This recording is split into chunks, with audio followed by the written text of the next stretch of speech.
नमस्कार, मैं पूनम प्रजापत। विद्या भारती की ऑनलाइन क्लासेस में आप सभी का स्वागत है। जैसा कि रेगुलर ऑनलाइन वीडियोस अभी चल ही रहे हैं, तो उसी क्रम में आज अपन 11th क्लास के रसायन विज्ञान का एक जनरल इंट्रोडक्शन पढ़ेंगे, है ना। क्योंकि 11th में जब कोई बच्चा 10वीं पास करके एंटर करता है तो उस समय अपने को फैकल्टी चूज़ करनी होती है कि आप किस सब्जेक्ट को चूज़ करेंगे, यानी कि आप आर्ट्स, कॉमर्स और साइंस में से किसे लेंगे, है ना। तो ज़रूरी भी है कि 10th के बाद में जब आप इन सब्जेक्ट्स को मतलब कि चूज़ करते हैं तो उस समय आपको ये पता हो कि आपका इंटरेस्ट किस में है, ना कि आप इस बेस पर लें कि 10th में इस सब्जेक्ट में अच्छे नंबर आ गए। कई बार ऐसा भी होता है कि नंबर अच्छे आ जाते हैं बट इंटरेस्ट उसमें उतना नहीं होता है ना। मेरे कहने का मतलब ये है, मैं ये नहीं कह रही हूँ आपको कि नंबर आए हैं तो इंटरेस्ट तो ऑफकोर्स होगा ही, क्योंकि एक दिमाग में क्वेश्चन आपके क्लिक कर गया होगा, ऑफकोर्स नंबर लाए हैं तो नहीं। कई बार ऐसा भी हो जाता है कि नंबर आ जाते हैं क्योंकि अपन उस समय उस सब्जेक्ट को थोड़ा ज़्यादा पढ़ लेते हैं। और अपने को कई बार तो पता है क्या होता है बच्चों, कि जिस सब्जेक्ट से ज़्यादा डर लगता है तो अपन उसी से सब्जेक्ट को पढ़ते हैं तो उसमें नंबर अच्छे आ जाते हैं। क्लियर। तो ऐसा नहीं हो, आपको जिस सब्जेक्ट में ज़्यादा इंटरेस्ट हो, लाइक मैथ्स है तो मैथ्स में अपन ये कह रहे हैं कि अपन कॉमर्स के लिए जा रहे हैं, तो मैं ये नहीं कह रही कि मैथ्स अच्छी है तो कॉमर्स ही लें, नो। मैथ्स अच्छा है तो साइंस में भी मैथ्स आप ऑप्शन में ले सकते हैं। इसलिए कोशिश कीजिए कि जो फैकल्टी आप चूज़ कर रहे हैं वो ऐसी हो कि जिसमें आप अपना कैरियर आगे अच्छा बना सकें, ताकि आप लोग जब भविष्य में किसी भी फील्ड में जाएं, अपने फील्ड को, जिस फैकल्टी को आपने चूज़ किया है उसमें अदर फील्ड में यदि आप देखें तो आप अपने आप को एक वेल स्टैंड पाएँ कि हाँ, मैंने जो सब्जेक्ट चूज़ किया है वो बहुत ही अच्छा चूज़ किया था, है ना। केवल और केवल 10वीं के बेस पर वो ना चुने। मैं इसीलिए बच्चों ये कह रही हूँ क्योंकि कई बार अपन किसी के देखने से भी ये सब चीज़ें हो जाती है। तो ऐसा नहीं करें बेटा, आराम से रिलैक्स होकर सोचो, कंसर्न करो, कुछ लोगों से मिलो, उनसे पूछो जो एक्सपीरियंस होल्डर्स हैं, इवन जो एजुकेशन से जुड़े हुए हैं, जिस फील्ड से वो जुड़े हुए हैं, लाइक कॉमर्स से जो जुड़े हुए हैं उनसे वो बात कीजिए। साइंस, इवन आर्ट्स, तीनों सब्जेक्ट की अपनी एक जगह है, अपना एक फील्ड है। कहीं पर भी किसी भी सब्जेक्ट में ऐसा बिल्कुल नहीं है कि आप केवल ये सोच लें कि साइंस में ही स्कोप है, आर्ट्स में नहीं, तो ऐसा कुछ भी नहीं है। हर सब्जेक्ट में अपना एक स्कोप बहुत वेल तरीके से सेट है। बस ज़रूरत है तो आपके मेहनत की। कहते हैं मेहनत जो है उसका कोई विकल्प नहीं है। अगर आप मेहनत करेंगे तो सफलता मिलेगी, ये कंफर्म है। इसलिए बेटा आज मैं तो साइंस से ही रिलेटेड आपको पढ़ाऊंगी, क्योंकि मैं आपको केमिस्ट्री के टॉपिक से आज रूबरू करवाने वाली हूँ। फिर भी मैंने कोशिश किया है कि आपके सामने एक ऐसा तथ्य रख दूं ताकि आप क्या है, साइंस, कॉमर्स और आर्ट्स तीनों में से किसी को भी चुने तो वो अपने इंटरेस्ट के तरीके से चुने, राइट। तो चलते हैं बेटा, अपन शुरू करेंगे अपना 11th क्लास में साइंस फैकल्टी का एक सब्जेक्ट जो आपका केमिस्ट्री है, रसायन विज्ञान, उसके बारे में डिस्कस करेंगे। साइंस के अंदर अपने पास 11th और 12th में कंपलसरी सब्जेक्ट यदि आप देखें बेटा तो वो होते हैं आपके भौतिक विज्ञान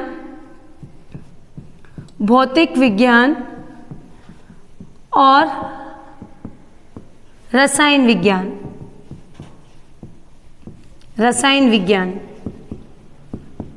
बात समझ आ रही होगी। ये दो सब्जेक्ट और हिंदी और अंग्रेजी, इंग्लिश, राइट। ये सब्जेक्ट ऐसे हैं जिन्हें आपको लेना ही है साइंस में। 11th साइंस में यदि आप एडमिशन ले रहे हैं तो उसके बाद ऑप्शनल आता है आपका मैथ्स और बायो यानी कि गणित और जीव विज्ञान। जीव विज्ञान में दो चीज़ें पढ़ेंगे आप। क्या पढ़ेंगे? एक प्लांट बायोलॉजी, एक तो जूलॉजी, एक बायोलॉजी, है ना। तो जीव विज्ञान में दो पोर्शन होते हैं, जूलॉजी और बायोलॉजी, ठीक है। तो बायोलॉजी में जो है वो क्या होता है कि अपन जब भी इस चीज़ को पढ़ते हैं तो इन दोनों में मैथ्स और बायो दोनों ऑप्शन में चलेंगे। या तो आप मैथ्स को चूज़ करें या बायोलॉजी को चूज़ करें, राइट। बायो को जब आप ले रहे हैं तो आपको ये सब पढ़ना है, इवन ये तो पढ़ना ही है। तो आज मैं आपके सामने जो टॉपिक, जो सब्जेक्ट लेकर आई हूँ वो आपका कंपलसरी सब्जेक्ट की तरह है। 11th में साइंस में केमिस्ट्री, रसायन विज्ञान। थोड़ा तो हिंट मिल ही गया होगा ताकि आप इनमें इंटरेस्ट दिखा सकें। ऑफ कोर्स साइंस में इंटरेस्ट है तभी आप साइंस लेंगे, इसमें कोई शक नहीं है बेटा। लेकिन फिर भी कहते हैं इंटरेस्ट से भी नहीं चलेगा, केवल उसमें मेहनत भी चाहिए। जब मेहनत करेंगे तो ही वो चीज़ रंग लाएगी।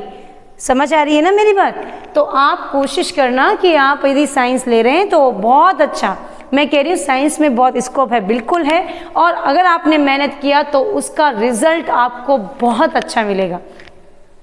तो आज अपन रसायन विज्ञान का एक जनरल इंट्रोडक्शन पढ़ेंगे, जिसके अंदर अपन ये देखेंगे आपकी जो बुक है, पहले जो बुक चलती थी वो आरबीएसई बोर्ड था। आज अब जो इसी सत्र में लागू की गई है वो है आपकी एनसीईआरटी बोर्ड, राइट।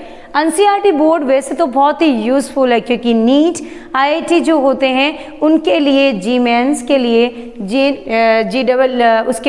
जी मेंस के लिए भी बहुत ज़्यादा क्या होती है, इम्पॉर्टेंट होती हैं। क्योंकि वहाँ पर जो कंपटीशन एग्ज़ाम्स होते हैं उनके लिए जो सिलेबस तैयार किया जाता है, जो क्वेश्चन पेपर का पैटर्न तैयार किया जाता है, वो केवल और केवल किस बेस होता है बेटा?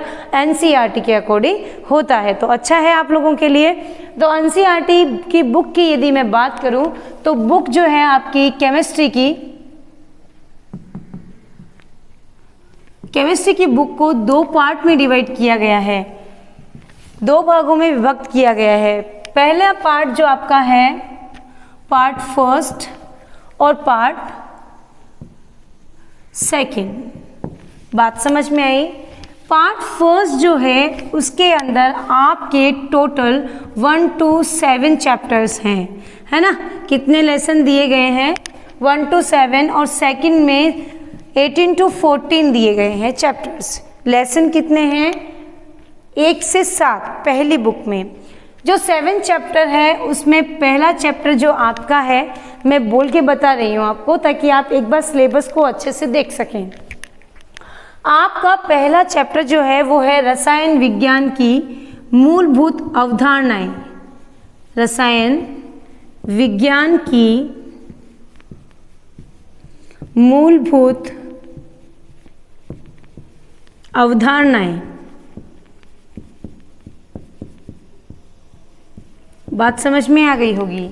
उसके बाद जो सेकंड टॉपिक है आपका, सेकंड चैप्टर है रसायन विज्ञान की मूलभूत अवधारणाओं में आप रसायन विज्ञान की परिभाषा, फिर रसायन विज्ञान किन से जुड़े हुए हैं उसके बारे में तथ्य, इसका योगदान, इसके लिए किस किस ने रिसर्च किया, इसकी उपयोगिता, मापन पद्धतियाँ, और किसी भी पदार्थ को मापत ज़्यादा है तो उस समय उसमें कितनी शुद्धता है, नहीं है, इसके बारे में। और कुछ नियम हैं जो आप 10वीं में पढ़ते हैं, 9th में भी आपने पढ़ा है, स्थिर अनुपात का नियम, द्रव्यमान संरक्षण का नियम, ये सब नियम को हम डिटेल से यहाँ डिस्कस करेंगे। और कुछ ऐसे मापन सांद्रताएं हैं लाइक मौललता, है ना, इन सांद्रताओं के बारे में भी अपन डिस्कस करेंगे। सेकंड चैप्टर जो आपका है वो है आपका क्या? परमाणु संरचना। परमाणु संरचना का मतलब क्या है कि अपन ने 9th में 10th में परमाणु क्या है और अणु क्या है इसके बारे में डिस्कस किया था, पर वहाँ पर इसको पूरी तरीके से क्लियर नहीं करते हैं क्योंकि वो शॉर्ट में आता है। आप यहाँ डिटेल में पढ़ेंगे परमाणु संरचना के बारे में। परमाणु संरचना मतलब क्या कि परमाणु जो है वो क्या है, तो एक कण है, कण जो हैं वो किस प्रकार से उत्पन्न हुए, इनका फॉर्मेशन कैसे हुआ, ये अलग अलग पदार्थों में किस तरह से अरेंज होते हैं और इनकी प्रकृति कैसी होती है, ये सब अलग अलग वैज्ञानिक आए like J Thomson, Rutherford, Niels Bohr, Sommerfeld, ये सब वैज्ञानिक ऐसे हैं जिन्होंने परमाणु की संरचना का बहुत ही अच्छा डिस्क्रिप्शन आपकी बुक में दिया है। उसके बाद में बोहर ने बहुत कुछ वैल्यूज़ बताई है इन प्रैक्टिकली वैल्यूज़, जिसके अंदर अपन न्यूमेरिकल टाइप्स में क्वेश्चंस जाते हैं, फॉर्मूलेज हैं, वो सब बोहर ने बहुत अच्छे से एक्सप्लेन किया है। फिर आपका थर्ड टॉपिक जो आता है वो आता है तत्वों की आवर्तिता। तत्वों की आवर्तिता, तत्वों की आवर्तिता का क्या अर्थ है? तत्व यानी कि आपने 10th में 9th में एक बेस तैयार करते हैं, 15 से 20 एलिमेंट्स आपको याद कराते हैं। लाइक मैं बोल के आपको बताऊं, hydrogen, helium, lithium, beryllium, boron, carbon, nitrogen, oxygen, fluorine और नियोन, इस तरह से एलिमेंट्स होते हैं जिन्हें अपन क्या करते हैं 9th में रीड करते हैं, इवन 10th में भी इनको पढ़ते हैं। उसके बाद 11th में इसका एक वाइड एरिया कवर हो जाता है जिसके अंदर अपन पूरी की पूरी एक आवर्त सारणी इस तरह की अपन पढ़ते हैं, जिसके अंदर एस ब्लॉक आ जाता है, पी ब्लॉक और डी ब्लॉक आ जाता है। तो इसमें तत्व किस तरह से रखे गए हैं, उनके गुणधर्मों के आधार पर, उनके परमाणु क्रमांक के आधार पर या उनके द्रव्यमान के आधार पर किस तरीके से आवर्त सारणी को अरेंज किया है। हेनरी मोज़ले ने जब इस आवर्त सारणी को एक मॉडिफाइड आधुनिक आवर्त सारणी बोला तो उसने उसको किस बेस पर दिया, ये सब नियम और तत्वों के बारे में आप 3rd चैप्टर में डिटेल में डिस्कस करेंगे अपन। उसके बाद अपना चैप्टर आता है 4th, जो है आपके रासायनिक बंध, रासायनिक बंध या रासायनिक आबंध, करेक्ट। अब रासायनिक आबंध क्या है, आप इसे किस तरह से देख सकते हैं, तो रासायनिक आबंध का मतलब है कि मॉलिक्यूल्स आपस में किस तरह से अरेंज है। यानी आपने पढ़ा होगा कि कुछ मॉलिक्यूल्स जो होते हैं पॉलर होते हैं, मीन्स ध्रुवीय होते हैं, नॉन पॉलर होते हैं, अध्रुवीय होते हैं। तो इस प्रकार रासायनिक बंध के अंदर मॉलिक्यूल्स का अरेंजमेंट, उसका स्ट्रक्चर और उनके जुड़ने का क्रम, उनके जुड़ने के मध्य जो बंध उपस्थित है उसके बारे में अपन डिटेल में डिस्कस करेंगे। इसके अंदर कुछ थ्योरीज पढ़ेंगे like MOT, molecular orbital theory, आणविक कक्षक सिद्धांत, और वेस्पर थ्योरी, वीबीटी थ्योरी, संयोजकता बंध सिद्धांत। ऐसे कुछ थ्योरीज हैं जिनको अपन डिटेल में इस चैप्टर में डिस्कस करेंगे। उसके बाद आपका चैप्टर आता है 5 नंबर, द्रव्य की अवस्थाएं। द्रव्य की अवस्थाएं, द्रव्य की अवस्थाएं मतलब क्या, पदार्थ किन किन अवस्थाओं में रहता है। जैसा अपन ने 1st चैप्टर में एक जनरल इंट्रोडक्शन पढ़ा था रसायन विज्ञान के पदार्थ के अंदर, तो वैसा ही इंट्रोडक्शन आप पदार्थ की अवस्थाओं के बारे में यहाँ पढ़ेंगे और पर्टिकुलरली आप इसके अंदर गैस अवस्था को और कुछ माइनॉरिटीज से आप पढ़ेंगे द्रव्य अवस्था को। तो यहाँ पर कुछ नियम पढ़ेंगे गैसों के लिए लाइक बॉयल का नियम, चार्ल्स का नियम, अवोगाद्रो नियम, ऐसे कुछ नियम हैं जिनको अपन यहाँ पर डिस्कस करेंगे। किसके अंदर, द्रव्य की अवस्थाओं में। और द्रव्य के अंदर अपन कुछ गुण पढ़ेंगे लाइक श्यानता, पृष्ठ तनाव। ये सब चीज़ें ऐसी हैं जिन्हें अपन पढ़ते हुए तो आ रहे हैं पर अपन इनको इतना डिटेल में डिस्कस नहीं किया, तो अब थोड़ा सा वाइडली डिस्कस करने का समय आ गया है। अगला चैप्टर बेटा आपका जो बहुत ही इम्पॉर्टेंट है नीट, आईआईटी के लिए, जी मेंस के लिए बहुत इम्पॉर्टेंट है, थर्मोडायनेमिक्स, ऊष्मा गतिकी। ऊष्मा गतिकी का क्या अर्थ है?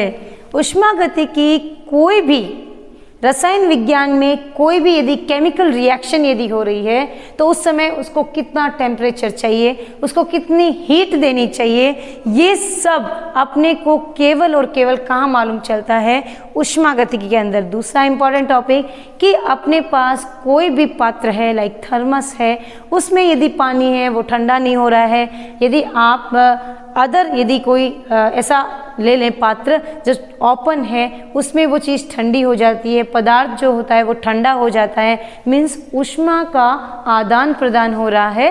तो ऐसी कंडीशंस क्यों होती है, ये क्या कारण है, अपन इन सब को भी विथ नियम ऊष्मागतिकी के प्रथम द्वितीय नियम के आधार पर हम इनको डिस्कस करेंगे और डिटेल में इस थ्योरी को पढ़ेंगे। बहुत ही इम्पॉर्टेंट टॉपिक है। और इस आपकी बुक का लास्ट जो टॉपिक है वो है साम्यावस्था, चैप्टर 7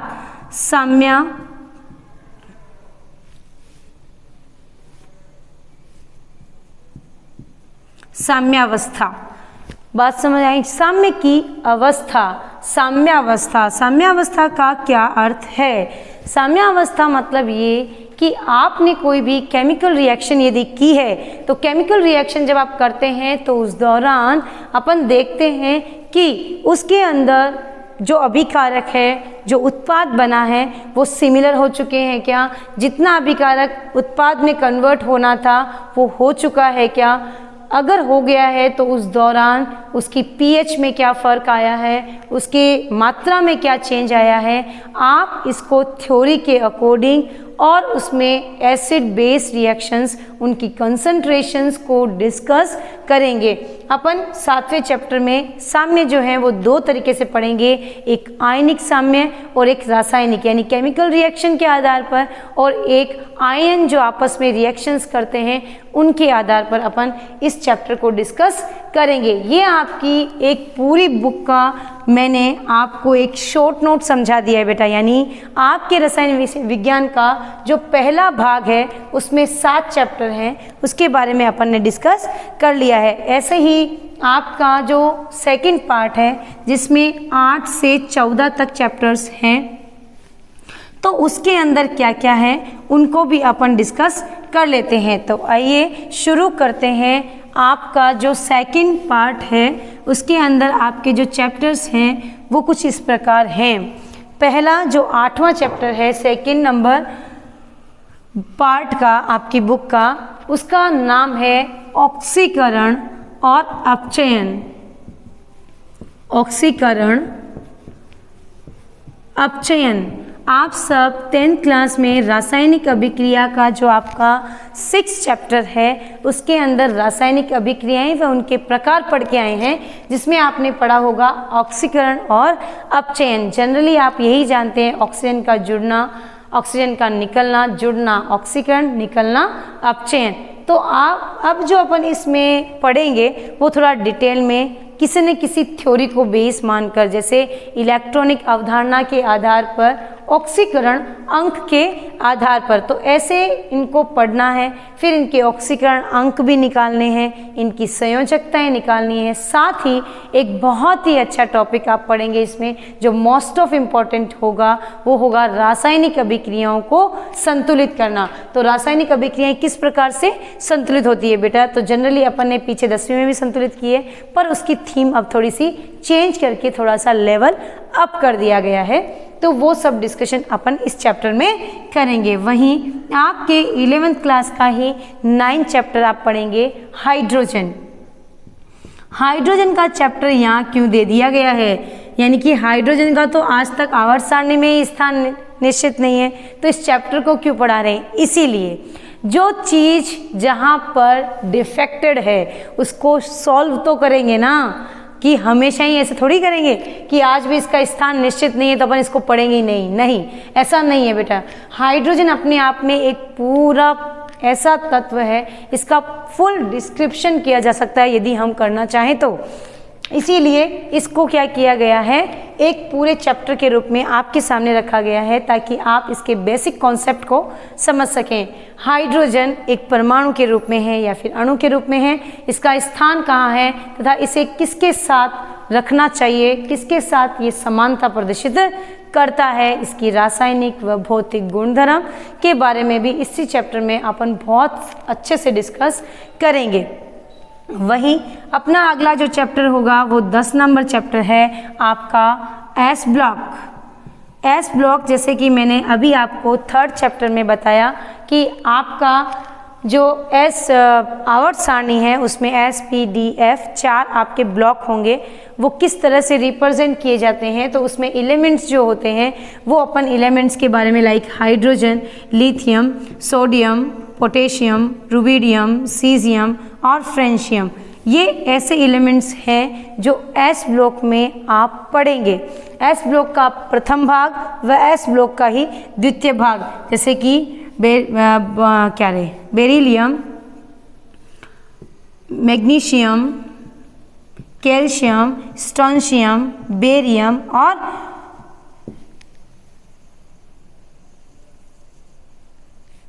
रेडियम आ गया।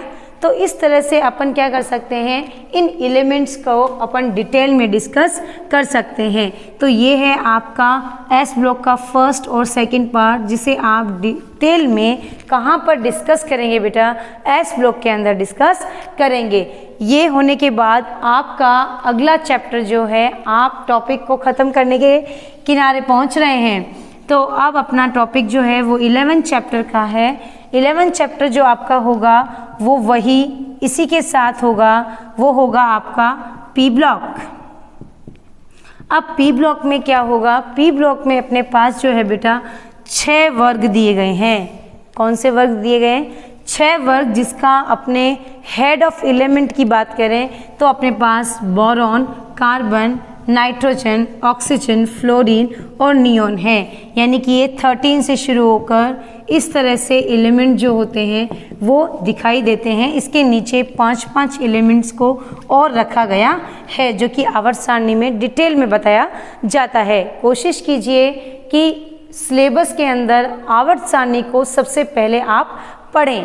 यदि आपको ऐसा लगता है कि हमें आवर्त सारणी को भी सीखना है तो आप इस वीडियो के नीचे कमेंट में लिख दें, नेक्स्ट वीडियो हम आवर्त सारणी का ही बना देंगे, ताकि आपको वो चीज़ भी समझ में आ जाए। तो ये 11वें चैप्टर में आप इन सब को डिटेल में डिस्कस करेंगे। उसके बाद आपका जो 12वां चैप्टर है वो है आपका कार्बनिक रसायन। कार्बनिक रसायन का मतलब क्या है कि कार्बनिक रसायन में यदि आप पढ़ते हैं तो 12वें चैप्टर के अंदर आप जनरल इंट्रोडक्शन पढ़ेंगे एलिमेंट्स का। जनरल इंट्रोडक्शन का मतलब क्या है? जनरल इंट्रोडक्शन का मतलब ये है कि एलिमेंट्स जो आपने रखे हैं उनको यदि आप आपस में जोड़ रहे हैं तो वो एलिमेंट्स का नामकरण आप किस तरह से रखते हैं, क्योंकि नामकरण करने की अलग अलग पद्धतियां हैं, लाइक IUPAC पद्धति, रूढ़ नाम और व्युत्पन्न पद्धति। ये सब पद्धतियाँ ऐसी है जिन्हें आप 9th में भी थोड़ा डिस्कस करते हैं, थोड़ा बहुत आप 10th में भी डिस्कस करते हैं और 11th और 12th में आप वाइडली इसको डिस्कस करते हैं। तो आप कार्बनिक रसायन जब ऑर्गेनिक केमिस्ट्री पढ़ेंगे तो सबसे पहला थीम जो आपका होगा वो आपका IUPAC का नामकरण होगा। IUPAC एक ऐसी पद्धति है जिसमें आप इंटरनेशनली यदि देखें तो वो सब जगह मान्य है, यानी किसी एलिमेंट का नाम आप अपने बेस पे नहीं रख सकते हैं। जो नाम दिया गया है वही नाम आपको याद करना होता है। उसके बाद आपका 13 चैप्टर जो आता है वो है आपका एल्केन, एल्काइन और एल्कीन। इनको यदि मैं तीनों को साथ में बोलूं तो ये हाइड्रोकार्बन के नाम से जाने जाते हैं। यानी आपका 13 जो चैप्टर है वो हाइड्रोकार्बन का है, यानी कार्बन हाइड्रोजन युक्त यौगिकों के बारे में आप इस चैप्टर के अंदर डिस्कस करेंगे कि कार्बन व हाइड्रोजन जब आपस में जुड़ जाते हैं तो वो किस प्रकार से एलिमेंट तैयार करता है, एक नया पदार्थ, एक यौगिक अणु के रूप में आपके सामने किस प्रकार से रखा जाता है, उसका फॉर्मेशन कैसा होता है, उसके भौतिक गुणधर्म कैसे होते हैं, उसके रासायनिक गुणधर्म कैसे होते हैं। उसके बाद आपका लास्ट आपकी बुक का टोटल इंट्रोडक्शन 14 चैप्टर के साथ खत्म हो जाएगा, पर्यावरण। यानी कि एनवायरमेंटल केमिस्ट्री जो है आपकी, उसके बारे में आप डिस्कस करेंगे। ये एनवायरमेंटल जो केमिस्ट्री है ये जनरल नहीं है, यानी कि आप जैसे पर्यावरण में पढ़ते हैं कि कौन से प्लांट्स हैं, ये सब नहीं अपन डिस्कस करेंगे। अपन यहाँ डिस्कस करेंगे कि कोई भी प्लांट में ग्रोथ है तो वो किस केमिकल की वजह से है, वो केमिकल किस तरह का यूज़ किया जाता है। यानी कि आप केमिस्ट्री अब स्पेसिफिक पढ़ रहे हैं तो अपन जनरल साइंस के बारे में डिस्कस ना करके स्पेसिफिक एलिमेंट्स के बारे में ही डिस्कस करेंगे। तो ये था आपके पूरी बुक का एक शॉर्ट नोट इंट्रोडक्शन जिसे आपको लिखना है। उम्मीद मैं यही कर रही हूँ कि आपको जो इंट्रोडक्शन मैंने बताया है वो आपको समझ में आया होगा। एक बेस तैयार कर दिया गया है 11th के लिए, ताकि आप जब भी 11th की केमिस्ट्री की बुक को खोलें तो आपको यूँ नहीं लगे कि आपने कोई नई बुक खोली है, क्योंकि आपने इस वीडियो में यदि देख लिया है, आपने पढ़ लिया है, तो आपको जनरली एक आइडिया लग गया है कि इसमें कितने चैप्टर्स हैं और इन्हें अपने को किस तरह से रीड करना है। तो कोशिश कीजिए बेटा कि आप लोग घर बैठकर एक बार वीडियो ज़रूर देखें और के नोट्स इसी तरह से तैयार करें। Thank you.